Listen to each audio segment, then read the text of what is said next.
The broadcasting world. Right? It's all about me. It's all about being a star, being loved and followed by so many others. And social media is like that now. And you know what? The real people that do it for the right reasons, that are real and allow you into their lives, those are the stars. And my next guest did it for 45 years. John Telich is next.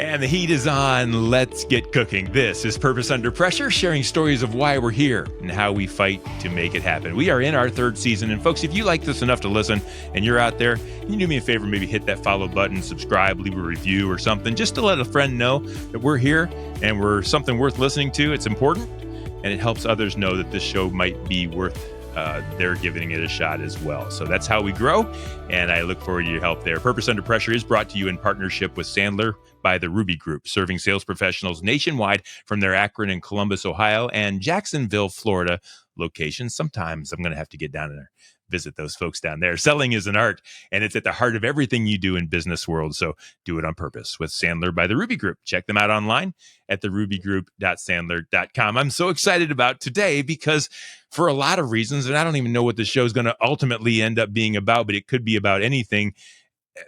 Here's who we're talking to today, folks. He's a 45-year veteran of the Cleveland sports news and broadcasting industry. He's a retired sports director for WJW Fox 8 TV.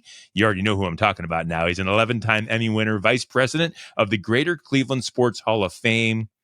He's also an Ashland Eagle alumni like I am, and he's the host of the Telich Talks podcast. I just gave it away. John Telich, welcome to Purpose Under Pressure.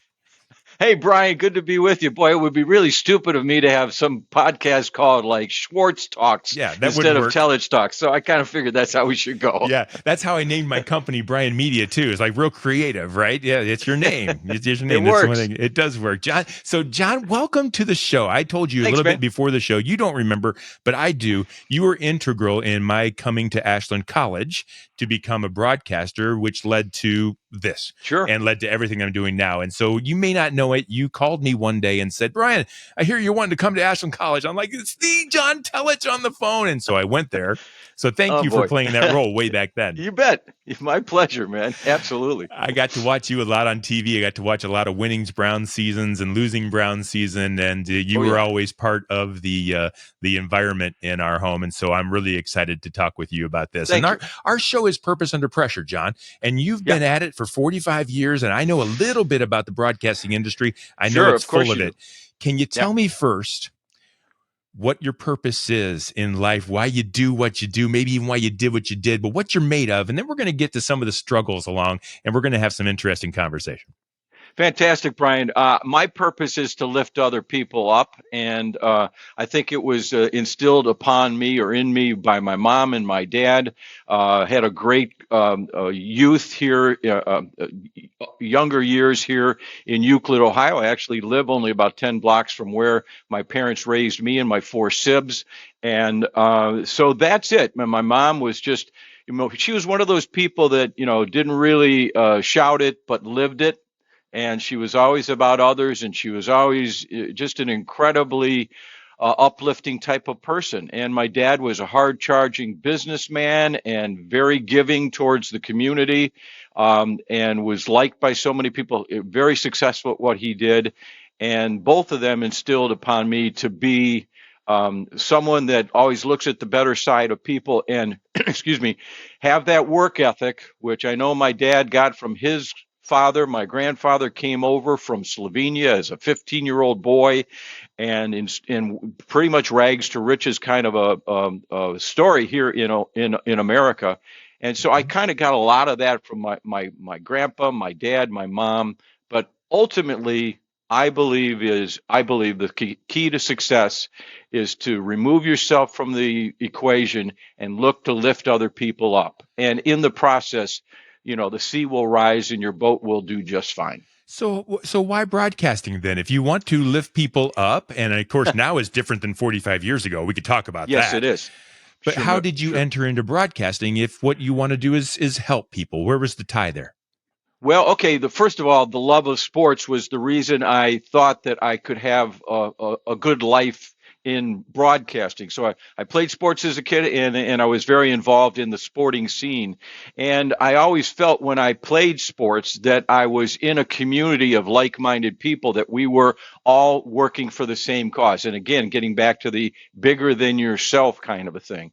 And so I thought that way. I love sports. I wanted to describe sports. I wanted to tell sports stories, and that's what led me to Ashland College back in the day, and that's what led me to meeting people like Marty Larson, who helped me get into the radio business.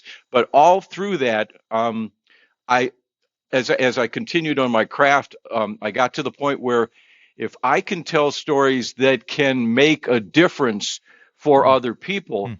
I think that would be even more of an exciting way. And that gets back to your earlier question about the purpose. And the purpose has always been be involved with something that's greater than yourself, lift people up. You want to be strong? Well, lift someone up. That'll make you even stronger yourself. So that's kind of like the ethos, if you will, by how I try to live things. And do you think that that is a little bit different than what we typically see in on-air personalities? Sometimes we think, at least I think, that it's about me. If I'm the announcer, Yeah. look at me. Let me make something that's going to make you want to pay attention to me. And yet you Yes. say you're focused on others. How did that impact your career? Did it separate you a little bit? I don't know if it separated me from anyone else, but my thought from the beginning was I want to be part of a successful organization.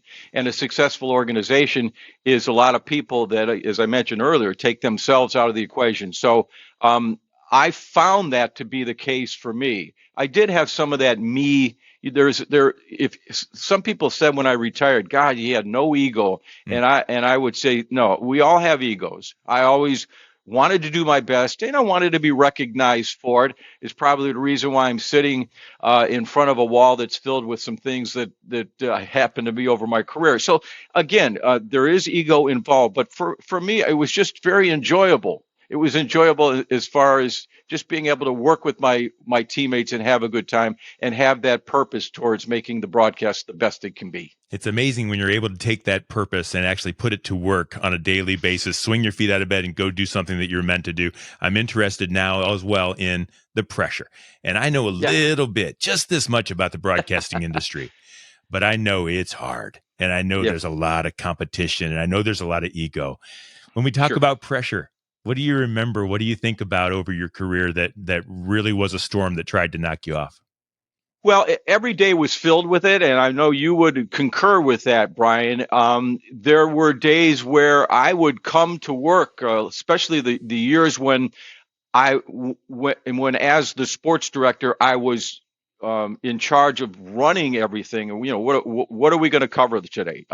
What's the direction that the day will take? So there was pressure to come up with the best stories. There was pressure to make sure that I had good sources when I was checking out or investigating a story. I didn't want to go on the air with false information. Mm. There was a lot of pressure because you were on the air so many times. And to make sure you got your stories written well, edited well. There was pressure when that red light went on because you're live in front of thousands of people in Northeast Ohio. And I felt the pressure when I first started at Channel 8. That was 1980. I was 27 years old. I'd been in the business for 4 years in 3 previous markets. Most recently was Buffalo, New York. But when I got to Cleveland, I felt the pressure. Hometown kid. I was excited. I'm covering my hometown teams, the Indians, the Browns, the Cavaliers, and high school football and stuff like that. And I felt the pressure to do the stories the right way. But I had great mentors. I had Virgil Dominic as a boss who was just absolutely fabulous. I have phenomenal teammates, Jim Mueller. May he rest in peace. Jim taught me the ropes when I came to Channel 8. So much pressure during the day. As it went on, I felt more and more comfortable the higher the stakes were. If the script blew away, or if I couldn't see the highlights I was ad libbing to, or if, the things happen in the studio that cause you to go crazy. If any of that stuff happened, I felt more and more calmed by the fact that I had the experience, so I was able to handle that situation. So that was kind of how things went for me. But yeah, kind of like water off a duck's back for me. When the pressure is amped up, I feel more a sense of calm in that I can get the job done. So let's talk about it a little bit in the pressure. So you wake up in the morning and the sporting event hasn't happened yet, and the Yeah. day's not done until you've reported on it. Is there more pressure in getting everything right and making sure and all the prep that happens, or is there more pressure when the person behind the camera says, "Okay, we're on 5, 4, 3, 2, 1, go"? They say never let you see them sweat, and yet there's got to be some times. Can you share some times when that pressure of putting that together? Yeah. Can you share a specific event where when the camera went on, you're just like, "Oh man, this is not going to go well," and yet you pulled it off? Well, I can give you the story of when the Indians lost the World Series in Miami back in '97. I mean, we were there in that ninth inning. We were ready to report We that they won that were, thing. they won. Come on, Yeah. it's over. Yeah. And I can remember the pressure of being outside the locker room and Tony Rizzo there with me and waiting for the game to be over. And then when things went awry, I can tell you the stories. Probably one of my better stories is when the Cavaliers lost to Michael Jordan. All these big pressure moments were the big moments in Cleveland sports history. Yeah. Whether it was the drive, I'm in on the field at Cleveland Municipal Stadium when Elway goes 98 yards with the Broncos. I'm in Denver when Ernest Biner fumbles the ball. I'm on the sidelines at the old Coliseum when Michael Jordan hits the shot. And that's a specific kind of memory to me in the sense that I went into the locker room right after the game and I got interviews with 4 or 5 of the Cavaliers. And then I was to go right back out and be live on the air and kind of roll those interviews from the players.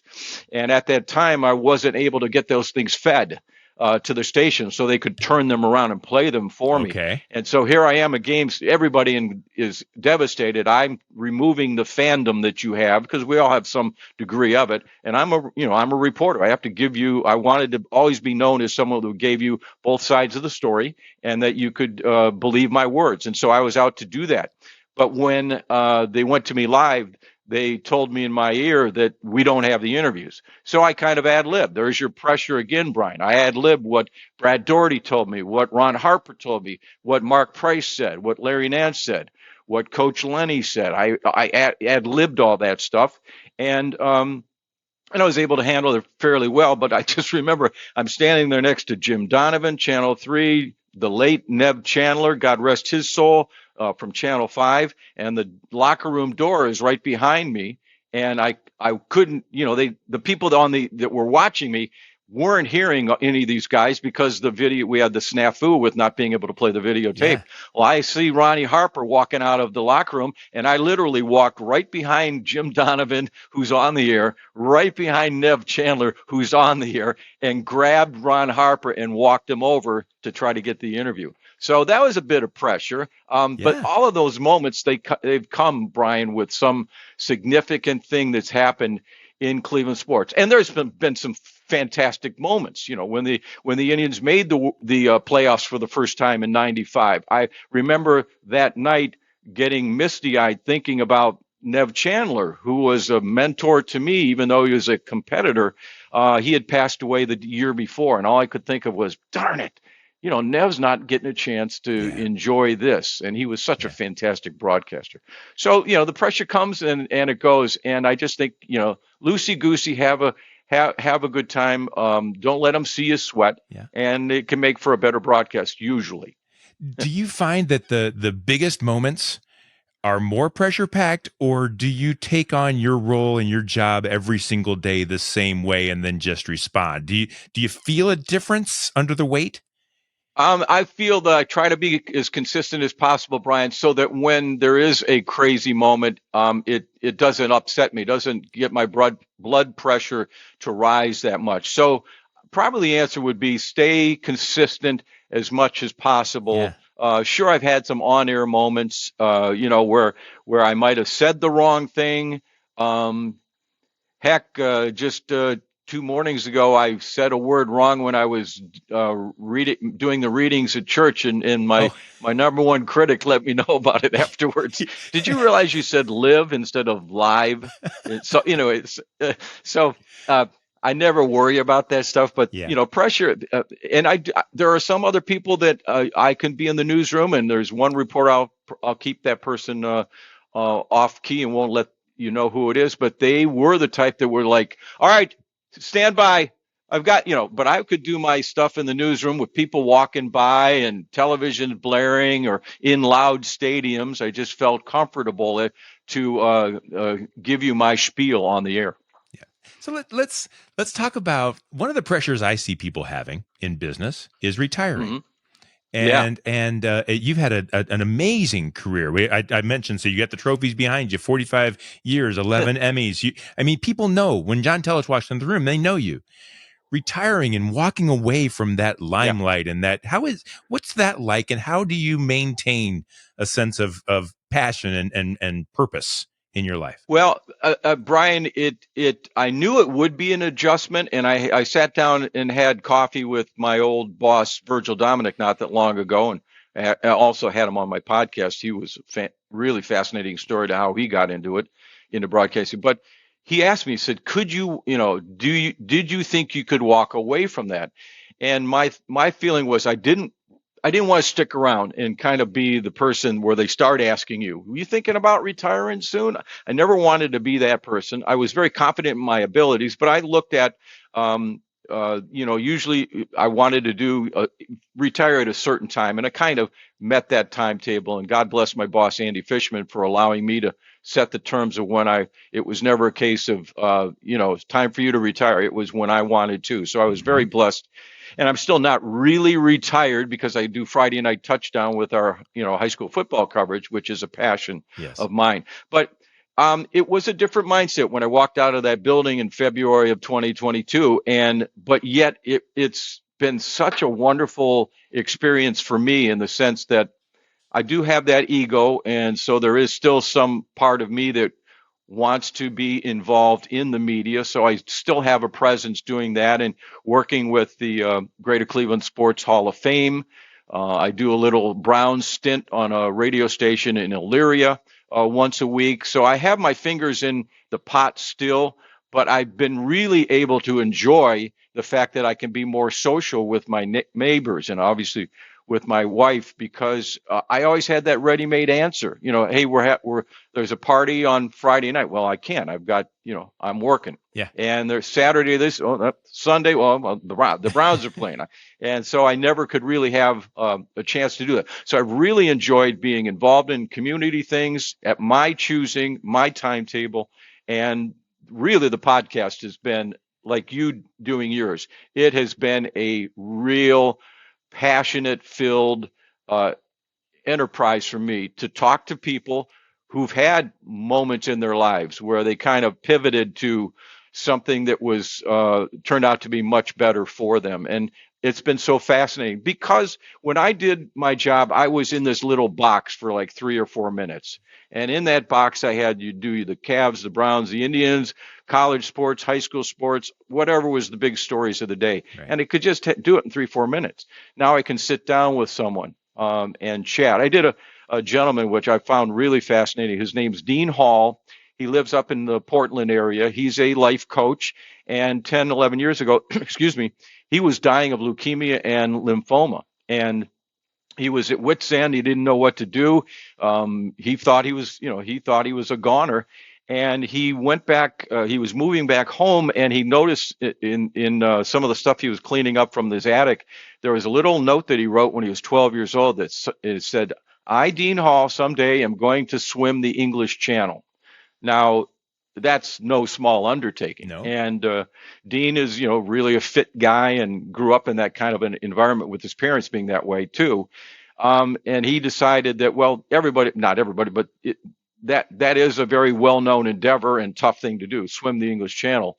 but he came up with a plan to swim the Willamette River in Portland, which is 187 miles long. Now, this is a guy that's dealing with lymphoma. He's got, sores under his arms, and yet he went out, trained for months, and then hopped in that water with his wetsuit. His father was the one that paddled alongside him each day. They broke it down and did it in like 25, 30, I'm not sure, 25 days, I believe it was. Okay. 43-degree water, and he was able to complete this swim, first person to ever do it.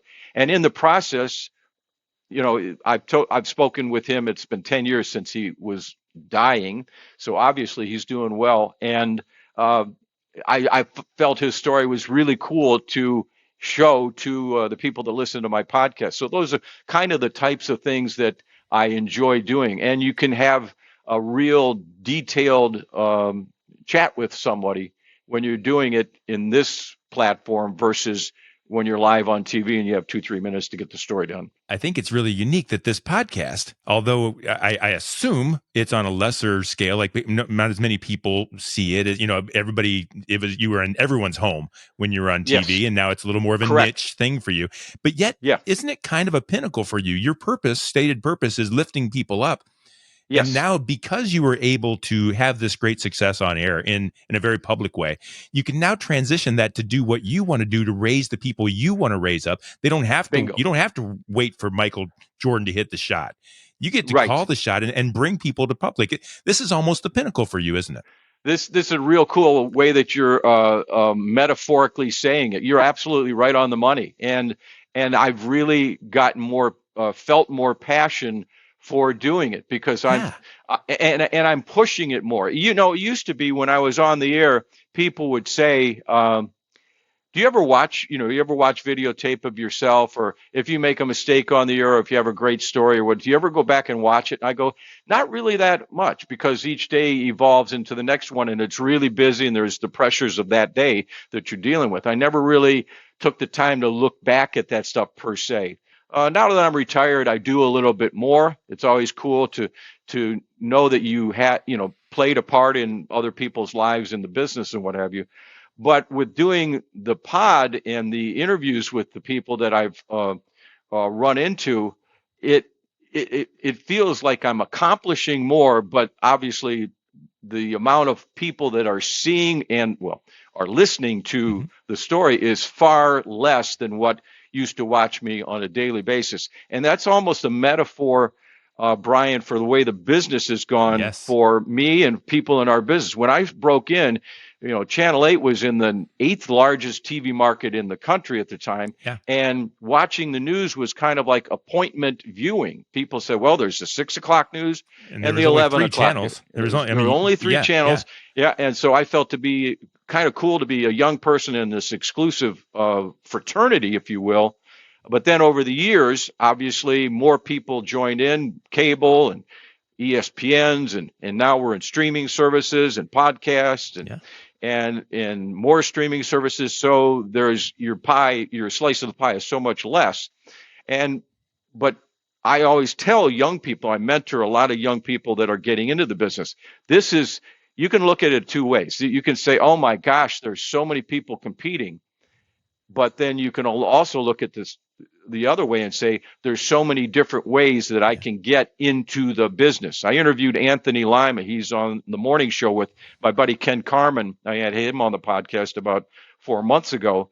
And Anthony said, I would have died to have YouTube existing when I was 20 years of age, because I definitely would have had a YouTube channel. I definitely would have been on there every day giving my Anthony Lima opinions on sports, because Anthony Lima broke into the business by being a kid who got on the radio with the sports talkers. He was Sports Boy Tony. Okay. And that's what he was known as, like Mike Trevisano was Mr. Know-It-All. Yeah. Exactly. So that's kind of cool to be able to tell those stories and to have someone that I've interviewed on the podcast making a like-minded thought about how you can get into the business, or there's different ways to get your message out there.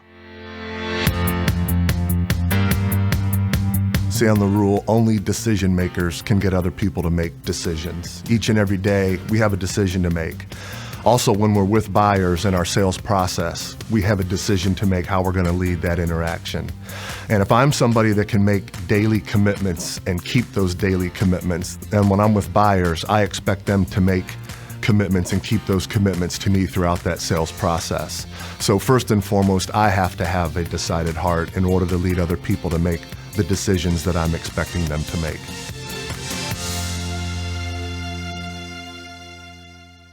Yeah, and that it's one of the reasons I help businesses with podcasts, because I think that if you only need, how many customers do you need to grow, like, 5 or 10%? I mean, you don't need the world anymore, and you don't need to have a brick and mortar on the corner. You just need to have a voice out there for your specific market and impact those people, even if it's one person. If you, I like to think that if right now, if one person is changed because we did it, it doesn't matter if 100,000 people are changed. One person's all we need. And it's worth all this time we're spending together. And I think that's a really unique way of looking at it. John, I'm thinking about something. I don't want to let this opportunity go, because you've inspired something in me that makes me think that you have dealt with and seen and interviewed people at the very height of achievement. You're also, and I don't want to skip over this, you're an ultra marathoner. You're, I think you're almost 70 years old. You've got this drive. That, and we can talk about that a little bit. These people that you're interviewing on the podcast have this drive. Yes. What is it about successful, driven people? What's that special thing that the elite have that you've run into over your career? It's been strong-minded approach to life. It has been the ability to compartmentalize things. No matter what happens, this could be an athlete. No matter what happens, what demands are thrown upon me, I am going to get my workout in today. No matter what happens, I'm getting up in the morning. I'm going to spend 10 minutes contemplating what's up for the day. No matter what happens, I'm going to make a point to eat properly and to stay hydrated and to get my workouts in. Or no matter what happens, I'm going to reach out to one or two people today and try to make a difference in their lives. My grandmother, my mom's mom, when she passed away, she was noted for the incredible amount of letters or little notes that she took the time to write down and put it in an envelope and seal that, put the stamp on the envelope and send it to someone. Just a little note of encouragement. And I sit back and I go, in this day and age, you can do that like that. You can get on social media. You can hop into somebody's DMs, as they say, the kids say today, and give them a short, encouraging word. Saw you on the air. You're doing a great job. If you ever need any assistance or whatever, here's how you can reach me.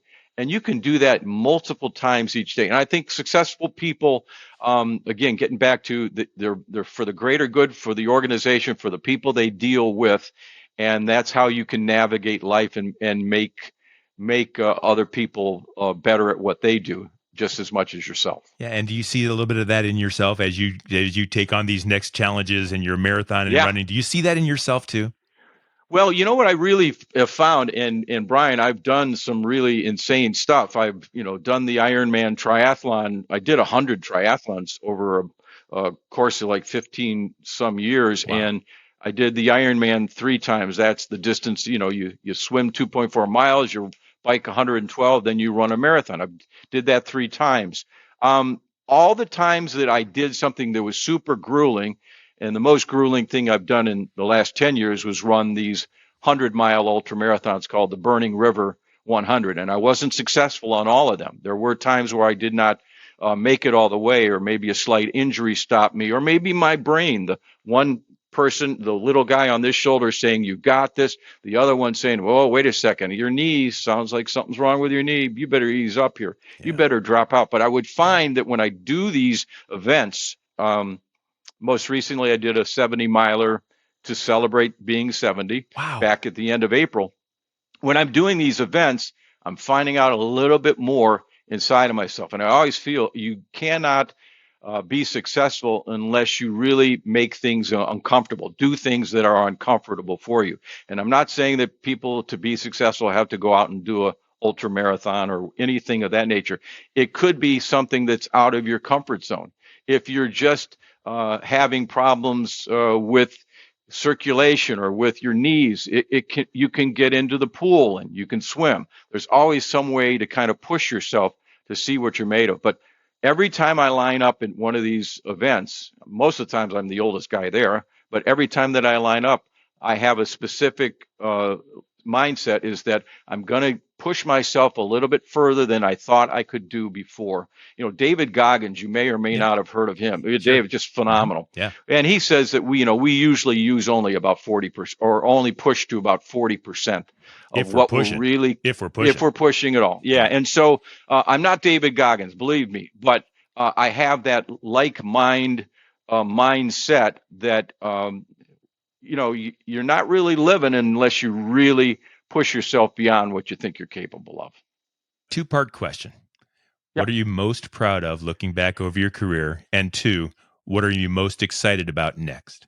Wow, that's a great question. I think what I'm most proud of is that I was part of an organization, Channel 8, when I started there in 1980, and Virgil Dominic had built this operation from like a third place group when he took over a few years prior to being the dominant and strongest news organization in the market for many, many, many years. And I'm most proud that I played a part in the success of Channel 8 all these years. And it gives me great pleasure to look back now, even though I'm not on the air every day, but to see some of these young people come into the business and do great. I'm very proud of how my station's done, and I'm very proud of some of the young people that I quote unquote mentored along the way have done. And that gives me the greatest deal of pleasure. What was the second part of that? I apologize. What are you most excited about next? Oh, great. That's cool. Well, I'm going to continue to look for the greatest stories to tell on the podcast, which I just think that's a passion of mine. But what's up on the horizon for me and my bride, I call her the bride. Yes. She is Jane Quinton, class of 76 at Ashland College. We got married 6 weeks after she got her diploma. Yeah. The bride has been there, my biggest supporter, obviously, the love of my life, but she has been there. She's been the one that's been with the kids when I was in Kansas City covering the Browns and the Chiefs, or she was with the kids while I missed a holiday because I had to work. That's what I'm most excited is for us to really get out and see the world. We're going to go to Ireland next year, and I hope that that's like just the start of really getting out and seeing the world. What really got me jazzed up is my most recent pod, although today I'm posting one on Friday Night Touchdown, kind of behind the scenes episode. But I did an interview with a gentleman from Euclid whose wife had passed away. He couldn't sleep, so he decided he was going to start walking each day. That was tough because his knees were bone on bone, horrible knees. So he starts walking each day. He then commits to getting surgery, has one new knee put in, then has the second one. He keeps walking, figuring if I walk, I'll be too exhausted.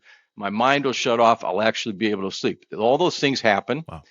And he got to the point where he loved his walking. And then he decided, because things were also happening with him in his personal life, he had met a new woman, a good chance for me to kind of go someplace and really enjoy walking and to contemplate what's up next in my life is to walk the Camino de Santiago. It starts from the Pyrenees in France and heads west across the top of Spain to Santiago.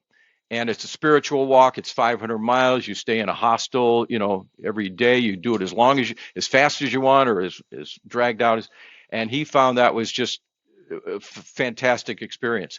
So those types of things really excite me. What's probably not going to happen, Brian, is when I see a destination to go visit, I'm thinking of there's got to be a cool race there that I could do. Yeah. So like we went back to South Dakota, where that was our first home with me and the bride, and I did the Black Hills 100 ultramarathon in the Black Hills, and that was a great way for us to get back. But in the future, we're going to go places that we can really explore and enjoy, and I figured the best one would be to go to Ireland, because that's the ancestral home for my bride. That is amazing, and it's one of the things that I get to enjoy on this side of the microphone, John, and doing this show, and maybe you do too. Tell me if this sounds familiar. I asked you at the beginning what your purpose was, and Yeah. you said you want to lift people up. Yes. Along the way, I asked what success was, and you said you were able to lift people up and see this amazing thing at the station at Fox 8, and you were able to build this great Awesome. team. You're so proud of what they did. And I Yes. asked you what is happening in the future, and you're going to take care of your bride. And you're going to lift her up, and it's not about you anymore. And I just think it's amazing to see that purpose that you've had has driven you all the way from then to now, and just doesn't let go. So congratulations for that. Well, that's beautiful of you to say it that way. And you know something, Brian, it's been, again, as I mentioned a couple of times along the way, that ego does get involved. And sometimes you think the world's revolving around you. We all imagine that people are paying attention to everything we're doing, and it's really not the case. And so, remove yourself as much as possible, flex your muscles, get underneath somebody, and lift them up. That's all. Hey, John, how do people find that podcast if they want to take a listen to Telich Talks? That's very, very kind of you to let me say. It's called Telich Talks. It's on all the podcast platforms. If you go to Apple Podcasts, you know, that purple button on your phone, you can hit that and search for Telich Talks, Telich. And it's on Spotify. It's anywhere there are social platforms. If you would give me a follow, that would be so fantastic. I found that, again, I never paid attention to like how many people. The boss would come around every once in a while and say, "Hey, we're number one again." I go, "Oh, that's great," and then just go off to the next. Now I find that when I do an episode, I'm checking the analytics of it more, and I don't know why that is, but it is. And so, if you can give me a follow or check out an episode or share one, that's how these things grow. And so, thanks for letting me mention that.